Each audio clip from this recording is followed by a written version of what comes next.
Last decade, mainly 2015 to 2019, was most likely the last normal years that we will ever experience in our lives or in history, to be fair.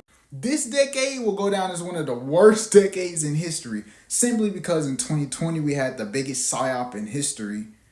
And then in 2021, we had that short squeeze frenzy that everyone thought they were going to get rich and some did and some didn't. But most people don't understand that that entire event was meant to expose Wall Street corruption, and they are still exposing corruption on Wall Street to this day in 2023 going to 2024.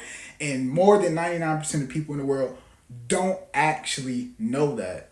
Now they're talking about World War III and all this nonsense, and I don't think people understand where this is all going to lead to, but I'm going to tell you right now. In my honest opinion, I think that a global economic collapse is on the horizon. It's going to be here soon, within the next year or so, maybe 2024, 2025, but within that range. It's been brewing up for the past couple of years, and inflation's already bad, as most people know. Groceries are getting harder to pay for. Everything's getting worse. You're not going to be able to afford housing and all this stuff. And the worst thing about all this, it's never going to get better. It's never going to get better.